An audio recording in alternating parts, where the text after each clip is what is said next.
Let's make Crunchwrap casserole. The first thing we're going to do is get our pound of hamburger meat into the frying pan and get that going. Then I'm going to get 2 tablespoons of butter and get that melted. We're going to brown off our hamburger meat and then add a packet of taco seasoning, and we're just going to follow the directions on the packet. Then, because we want to up the protein a little bit on this dish, we're going to add a can of rinsed black beans. If you don't like the black beans, don't add it. It will be just fine with or without. Now we're going to take that melted butter and we're going to coat our casserole dish, which this is a 9 by 13. You're going to coat the casserole dish sides and the bottom with the butter and be very generous with it. And then once you get everything good and coated in that butter, it's time to start layering in our extra large flour tortillas.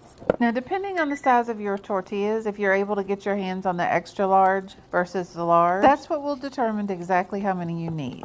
Like, you just need to make sure your casserole dish is covered. And make sure you layer them in a way that you'll be able to fold them over once you add all the ingredients to the dish. Basically, we're building a Crunchwrap upside down so that we can turn it over and turn it out onto a pan once it's done baking. So we start with a layer of the Mexican cheese blend on the bottom. I added a little bit of cilantro and then some chopped tomatoes. The next is sour cream. One of the best parts about this recipe is you can add just as much or as little as of all of the ingredients as you want. After the sour cream, we're going to layer in our tostada shells and then a generous amount of nacho cheese. And you can just use canned nacho cheese, whichever one you like from the store. This is a easy, no fuss. Once we get that good layer of the nacho cheese, it's time to add our filling of our meat and our beans. And we're just going to dump it all in there and spread it out.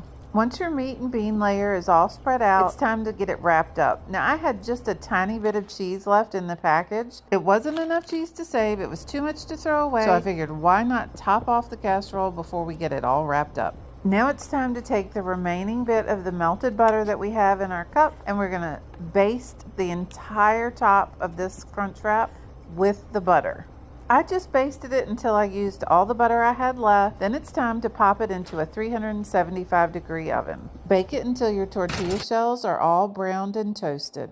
Once it's all baked, let it set up for a few minutes, and then you can turn it out onto a cutting board, and it's easy to cut and serve. But last minute, I decided instead of turning it out onto my cutting board, I was going to turn it out onto this cookie sheet, because I thought that way it would be easier for me to wrap up the leftovers, and then I could just keep it on the pan. Well, I should have just put it on the cutting board, because instead of making it easier, I just made it more difficult for myself. But it still tasted delicious, and I topped it with some lettuce, some sour cream, taco sauce, whatever your favorite toppings are.